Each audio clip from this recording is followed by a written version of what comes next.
Muito bom dia para você que veio aqui nessa manhã receber uma palavra de Deus.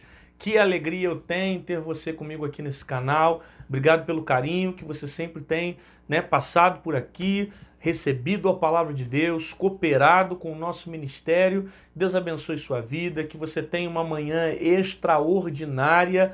Essa é a manhã que o Senhor nos fez e nos deu a oportunidade de gozarmos dela, de estarmos nela. Vamos agradecer ao Senhor por esse dia maravilhoso.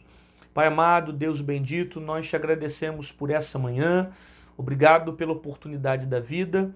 Obrigado porque nós temos, ó Pai, a oportunidade de ouvir a tua palavra, Senhor. E coisa boa é ouvir a tua palavra, Senhor. Coisa boa é se alimentar das coisas do Espírito, ó Pai.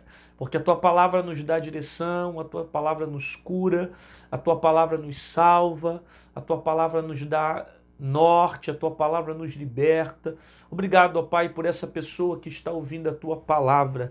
Eu te peço agora que o Senhor repreenda todo o mal sobre a casa dela, sobre a família dela, que haja paz sobre o seu lar, que nenhuma praga chegue sobre a sua tenda, que ela venha ter um dia extraordinário na tua presença, ó Pai. E que essa manhã venha ser uma manhã diferente. Assim como surgiu uma nova manhã, porque o Senhor preparou para nós, que verdadeiramente também venha ter um novo amanhecer sobre a vida dessa pessoa. Eu oro te pedindo a tua bênção, fala conosco na tua palavra, usa a minha vida que é de barro, que é pecadora, que é falha, mas que depende muito da tua graça. Que o teu nome seja glorificado e que vidas sejam edificadas, salvas, alcançadas pela tua palavra. Assim eu oro, no nome de Jesus. Amém e amém. Você que ainda não é inscrito nesse canal, tá esperando o quê? Se inscreve aí nesse canal, dá like no vídeo, porque quando você dá like, você nos ajuda a se tornar um conteúdo relevante no YouTube, tá bom? E não é bom compartilhar da palavra? Não é bom que mais pessoas sejam edificadas através da palavra? Então faça agora, não deixa para depois não.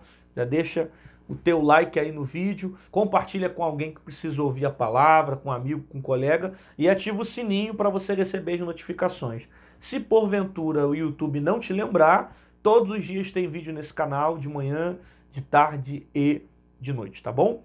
A palavra que está no meu coração está no livro do profeta Isaías, capítulo 45, a partir do verso 1, que diz: Assim diz o Senhor, a seu ungido a Ciro, a quem tomo pela mão direita, para abater as nações diante da tua face. Eu soltarei os lombos do rei para abrir diante deles as portas, e as portas não se fecharão. Eu irei adiante de ti, endireitarei os caminhos tortos, quebrarei as portas de bronze, e despedaçarei os ferrolhos de ferro. Darei os tesouros das escuridades e as riquezas encobertas, para que possa saber que eu sou o Senhor, o Deus de Israel, a quem te chama pelo teu nome. Por amor do meu servo Jacó e de Israel, meu leito, eu a ti te chamarei pelo teu nome, e pus o teu sobrenome, ainda que não me conhecesse. Eu sou o Senhor, e não há outro fora de mim. Não há Deus além de mim. Eu te cingirei, ainda que tu não me conheças. Olha que profunda é essa palavra. Para que saiba, desde o nascente do sol e desde o poente, que fora de mim não há outro. Eu sou o Senhor e não há outro. Eu formo a luz. Olha que tremendo esse versículo. Eu formo a luz. Eu crio as trevas. Eu faço a paz. Eu crio o mal.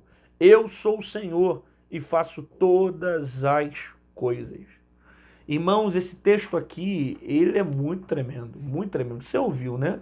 Você acabou de ouvir esse texto.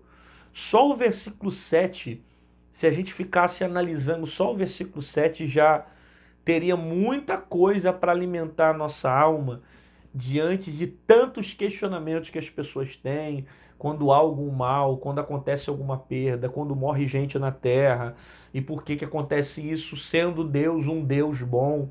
E Deus é que ele responde um pouco isso, né? Ele responde quando ele diz, que aqui no versículo 7, eu formo a luz e eu crio as trevas, né? Eu faço paz e eu crio o mal. Isso responde um pouco as indagações que algumas pessoas têm, porque as pessoas denotam que tudo que sai de Deus é apenas o que é bom, é apenas a bondade, é apenas o que é bom. Então nada de ruim vem da parte de Deus para a nossa vida, e tudo que é ruim nós atribuímos a outras características do diabo, né, e não de Deus. O problema de quem pensa assim é a percepção que ela tem de maneira errada sobre Deus. Ela tem uma percepção errada sobre Deus. Quem me acompanha no canal e já assistiu outras mensagens minhas, já me viram falando um pouquinho sobre bem e sobre o mal. Cara, Deus está acima do bem e do mal. Deus está acima do bem e do mal, né? Quem diz isso é bom, isso é ruim, é o homem.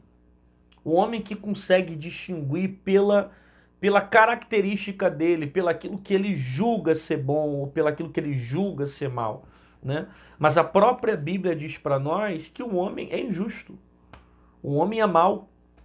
Mesmo fazendo toda a bondade da vida, fazendo ação social, fazendo um monte de coisa pelos outros, sabe? Dando o braço, ajudando o próximo, ele é mau, a natureza dele é ruim, a perversidade dentro dele, a natureza dele é corrupta, é pecaminosa, a carne dele o leva sempre para coisas distantes de Deus.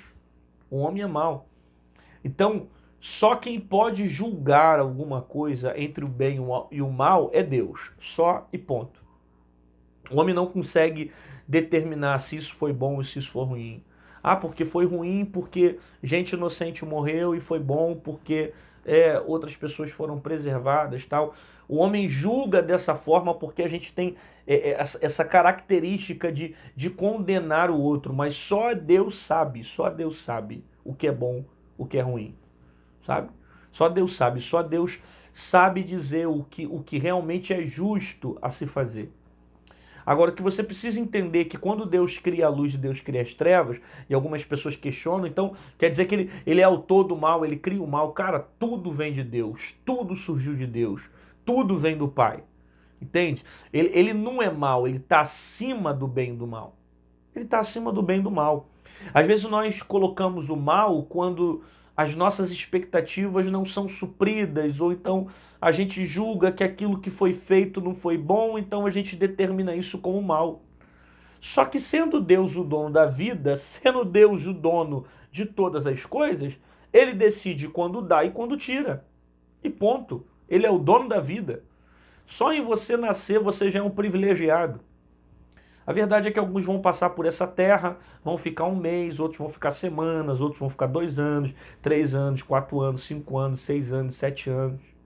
Nenhum de nós sabemos o nosso tempo de vida. Quem determina o tempo é o próprio Senhor, é o próprio Deus.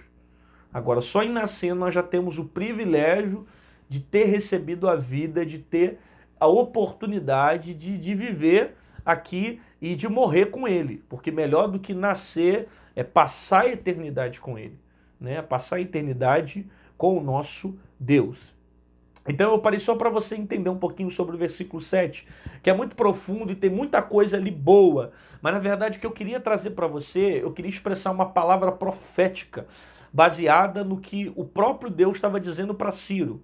Olha o que ele disse para Ciro: porque assim diz o Senhor a seu ungido a Ciro, a quem tomo pela sua mão direita para abater as nações. Perceba, Deus está dizendo que toma Ciro pela sua mão direita. Toda vez que Deus usa uma expressão na Bíblia referente à palavra direita, essa palavra direita tem um significado teológico. Por quê? Porque a expressão lado direito, ela significa governo de Deus. Eu vou te dar um exemplo. Por exemplo, Jesus está diante de Pedro no barco, Jesus vai dar uma ordem: jogue a rede do lado direito. Por quê? Porque o lado direito representa governo. Outro exemplo, quando Estevão está para ser crucificado aí, quando Estevão está para ser apedrejado, que ele está pronto ali para ser morto, você lembra da visão que Estevão vai ter? Ele vai levantar a cabeça, vai olhar para o céu e vai ver Jesus à direita do Pai. À direita. No Antigo Testamento, era muito conhecido quando um pai iria abençoar o seu filho, e havia uma bênção chamada bênção da mão direita. né? Então, assim, a mão direita, o lado direito, teologicamente, representa o governo de Deus.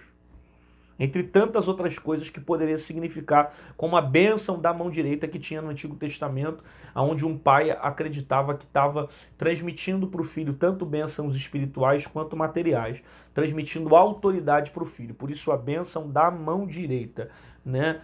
Grande parte dos pais da Bíblia fizeram isso com os seus filhos. Isso lá dos tempos de Jacó, que eu estou falando. Jacó, Abraão, Isaac, né? Jacó principalmente fez isso com os seus filhos. Então, o lado direito é um lado profético, representa o governo de Deus. Deus está dizendo que levantaria Ciro, a quem ele tomaria pela mão direita. Ou seja, Deus está expressando aqui para o povo de Israel que ele está no governo dessa guerra. Deixa eu só contextualizar você. Quando Deus fala que está levantando a meu ungido a Ciro, ele está falando que vai levantar um rei, ok? Ciro vai ser rei do Império da Pérsia. O Império da Pérsia vai se alinhar ao Império Medo, vai se juntar dois impérios, aí vai chamar o Império Medo-Persa, e os dois vão atacar a maior potência dessa época, que se chamava Babilônia. Então, Deus está dizendo, eu vou levantar ao meu ungido Ciro, e vou pegá-lo pela mão direita, para abater as nações. Por quê? Porque ligado à Babilônia havia outras nações que estavam submetidas à autoridade dela. Só que Deus estava dizendo que pegaria Ciro pela mão direita, ou seja, que Deus estaria no governo daquela situação. Entende? Que Deus estaria no controle daquela situação. Por que é importante você entender isso aqui? Porque às vezes, diante de algumas situações, a gente pensa, será que Deus perdeu o controle? Será que Deus não está vendo o que está acontecendo? Será que Deus não está percebendo o nível de dor, de dificuldade, de crise que eu estou vivendo? Será que Deus não está vendo na história o quanto eu estou sofrendo? Aí, na verdade, desde o início, Deus nunca perdeu o controle de nada. O mesmo Deus que disse que pegaria na mão de Ciro para mostrar para ele que estaria no governo da vida dele, é o mesmo Deus também que está tomando o governo da tua vida. Então descansa o teu coração. Deus está no controle. Ele não perde o controle de nada. Tua casa está na mão de Deus, tua família está na mão de Deus, teus filhos estão na mão de Deus, teus pais estão na mão de Deus, tua vida financeira, tua vida conjugal, sentimental, material, toda a tua casa está na mão de Deus. Não se desespera. Deus está no governo. Aí Deus vai dizer, eu levantarei Ciro, o meu ungido, pela mão direita para abater as nações, né, diante da tua face. E soltarei os lombos dos reis, ou seja, é uma guerra que não vai ser só contra a Babilônia, mas contra outras nações, para de abrir diante de ti as portas, e as portas não se fecharão. Duas coisas aqui que você tem que entender. Primeiro, Deus está falando com um homem que é ímpio. Ciro não é crente. Ciro não faz parte da promessa que Deus fez a Israel. Então Deus está falando com um homem que não é cristão. Deus está falando com um homem que não faz parte da promessa de eleição que Deus fez a Israel. Que Israel que foi eleito para a promessa. Só que Deus está dizendo, eu vou levantar esse cara para libertar Israel. Ciro é ímpio. Mas Deus vai usar Ciro para livrar Israel do cativeiro babilônico. Você consegue receber essa palavra? Que quando chega o propósito de Deus, quando chega o tempo de Deus, Ele é capaz de usar o ímpio para abençoar o justo. Não, você não tem noção da profundidade dessa palavra. Porque às vezes você está pensando que o teu milagre vai vir de A, teu milagre vai vir de B. De repente você está pensando, não, Deus vai usar fulano, porque fulano tem condições de me abençoar, fulano tem condições de abrir aquela porta, fulano tem condições de fazer alguma coisa por mim. Às vezes você está julgando que o teu milagre vai vir de alguém, quando na verdade Deus é capaz de usar até mesmo o ímpio para dar vitória ao justo. Eu estou dizendo que dentro de poucos dias Deus vai te surpreender. E recebe essa palavra quem tem fé para receber. Porque se for preciso, Deus vai levantar um ímpio para abençoar a sua vida. Deus levanta espírita, Deus levanta macumbeiro, Deus levanta católico, Deus levanta gente que é de outra religião, Deus levanta gente que professa outra fé para abençoar a tua vida. Por quê? Porque Ele fez isso na Bíblia e pode fazer isso novamente. Quantas das vezes na Bíblia Deus usou o ímpio para abençoar o justo? E Deus vai fazer isso contigo. Coisas que talvez não chegam na tua mão, coisas que talvez estão fora do teu controle. Você está orando e está dizendo, Deus, como é que eu vou chegar naquele lugar? Alguém que você precisa de uma assinatura, precisa de um documento, alguém que precisa pegar aquele processo, alguém que precisa movimentar aquelas páginas, alguém que precisa te aprovar nesse processo. E Deus vai visitar o ímpio para abençoar o justo. Agora, por que isso vai acontecer? Porque se cumpriu o propósito de Deus sobre Israel. Deus havia dito há muitos anos, através do profeta Jeremias, que o cativeiro babilônico duraria só 70 anos. Depois de durar esse tempo, Deus levanta Ciro para livrar Israel do cativeiro. Porque quando você entrou nesse processo, todo esse cativeiro já tinha início, meio e fim. Você pode não estar vendo o fim, mas o teu cativeiro tem início, tem meio e fim. Você pode não estar vendo o final disso, mas o teu sofrimento tem início, tem meio e tem fim. Eu estou dizendo que a tua dor tem limite. Eu estou dizendo que as tuas guerras têm limite. Eu estou dizendo que Deus colocou limites sobre o seu sofrimento.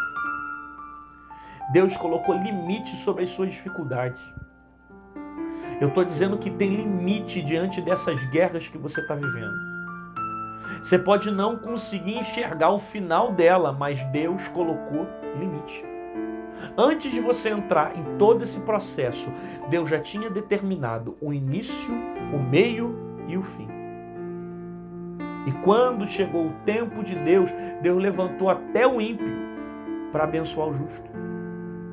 E olha o que o texto diz, que o Senhor abriria portas diante de Ciro, e as portas não se fecharão. Olha o poder que esse Deus tem. Não tem Babilônia que impede o poder dele, não tem Egito que impede o poder dele, não tem Síria que impede o poder dele, não tem Assíria que impede o poder dele, Filisteu, Cananeu, seja lá qual for o eu, ninguém impede o poder de Deus sobre a sua vida, meu irmão. Deus está no controle. Deus está na frente. E Ele diz, quando eu abro, ninguém fecha. Ele falou aqui. E quando eu abrir as portas, elas não serão fechadas. Aí me lembra de Apocalipse capítulo 3 em diante, que a chave de Davi está na minha mão. E a porta que eu abro, ninguém fecha. E a porta que eu fecho, ninguém abre. Quando Deus decide abrir, meu irmão, ninguém fecha. Às vezes você está reclamando porque está passando por alguns problemas, algumas guerras que você está vivendo, só que Deus decidiu fechar. E se Deus decidiu fechar as portas, ninguém consegue abrir. Quando Deus fecha, ninguém abre. É propósito dele fechar. É propósito dele te guardar, te preservar, te esconder de algumas coisas ruins que poderiam acontecer. Ele está livrando a sua vida. E você está murmurando, porque ele fechou a porta. Mas ele fechou para te esconder. Agora, quando Deus abre, ninguém fecha. Ninguém consegue fechar as portas que Deus abre. Se Deus falou que vai abrir, pode esperar o tempo. E ninguém consegue impedir o propósito de Deus sobre a sua vida. Não tem palavra de desgraça, não tem palavra ao contrário, não tem macumba, não tem nada que consegue impedir a palavra do Eterno sobre a sua vida. Se Ele falou que vai abrir, pode esperar que ninguém vai conseguir fechar quando Ele abrir. Aí a Bíblia diz assim: irei adiante de ti, e endireitarei o caminho, os caminhos tortos, e quebrarei as portas de bronze. Pera. Olha o que o texto está dizendo. Eu irei adiante de ti. Deus está falando o seguinte para Ciro: Ciro, você não vai sozinho. Você vai entrar nessa guerra, mas eu vou com você. Segundo, eu não vou atrás de você, eu vou na tua frente. Eu irei adiante de ti. Sabe, Deus não é alguém que te manda para a guerra e fala, se vira. Deus não é alguém que te coloca no deserto e diz, se vira. Deus não é alguém que te coloca no meio de um sofrimento e diz, se vira. Não. Deus te leva diante da guerra, mas Ele caminha contigo no meio da guerra. Você está com Deus no meio dessa guerra. Você não está sozinho no meio desse processo. Por isso que quando Sadraque, Mesaque e Abidnego entraram na fornalha, eles descobriram também que tinha mais um homem dentro daquela fornalha. Por quê? Porque você não entra sozinho diante desse processo. Deus entra com você. Ele disse, eu irei adiante de ti. Por quê? Porque antes de você chegar lá, Deus já estava lá há muito tempo. Deus saiu na tua frente. Deus foi na tua frente, abrindo o caminho, abrindo as portas, quebrando as cadeias, quebrando as portas de bronze, para que você alcance a promessa que Ele estabeleceu sobre a tua vida. Então, não fique incomodado se tiver serpente, se tiver escorpião, se tiver lobo, se aparecer inimigo no meio na tua frente, no meio do caminho, porque Deus está na sua frente. Deus está diante de ti. Deus está na tua frente. Não temas aos inimigos, porque Deus está contigo. E Ele não vai deixar nenhum ataque do diabo destruir a sua vida. Ele vai na sua frente e vai quebrar as portas de bronze. E se você crê nessa palavra, testifica isso no comentário agora. Aproveita e escreve, Deus vai na minha frente. É Deus que luta a minha guerra. Deus está comigo. Coloca isso, profetiza isso, porque não tem egípcio que vai te destruir, não tem babilônico que vai te destruir, não tem ataque do diabo que vai destruir a tua vida. A tua vida não vai terminar em caos, a tua história não vai terminar derrotada. Você não termina com dor, você não termina com humilhação, você não termina com sofrimento. Deus vai vir com escape. Ele vai na tua frente, vai desfazer as portas de bronze e vai entrar com resposta de vitória para a tua casa. Você recebe essa palavra? Recebe essa palavra? Então receba escape de Deus, receba refúgio de Deus, receba socorro de Deus, receba alívio para a tua alma. Seja despertado agora pela palavra. Não temas diante dos teus inimigos, porque o Senhor te toma pela mão direita. Ele endireita os seus caminhos, os caminhos tortos. Ele quebra as portas de bronze e entra com vitória, com milagres sobre a sua vida. Senhor, nós queremos orar o Teu nome, porque o Teu nome está acima de todo nome. Obrigado pela Tua palavra, porque ela traz paz à nossa alma. Obrigado pela Tua palavra, porque ela traz descanso ao nosso coração. Obrigado pela Tua palavra, porque ela nos dá a convicção que o Senhor nunca perdeu o controle de nada, Senhor. Tu és dono da vida, Tu estás acima do bem, do mal. O Senhor decide todas as coisas e quando chega o tempo do Senhor bater o martelo, ninguém consegue impedir, Senhor. E nós cremos nessa resposta. Nós cremos nessa palavra. Eu estendo a minha mão diante dessa vida para que o Senhor a abençoe, para que o Senhor salve, para que o Senhor cure, para que o Senhor liberte, para que o Senhor transforme. Que a Tua palavra gere resultados sobre essas pessoas e que elas voltem aqui, Senhor, para dar testemunho da palavra que vai se cumprir no nome de Jesus. Amém e amém. Amém? Deus abençoe sua vida, Deus abençoe sua casa, Deus abençoe sua família. Aguardo você aqui amanhã às 6 horas com uma palavra poderosa para encher a tua vida da presença de Deus. E descansa o teu coração. Quando chega o tempo dele, ele levanta até o ímpio para abençoar o justo. Ele levanta até aquele que não é cristão para abençoar aquele que é. Ele usa pessoas que você não imagina. Fica debaixo da dispensação dele. Não temas a Babilônia, ao Egito, aos inimigos, porque maior é Jesus.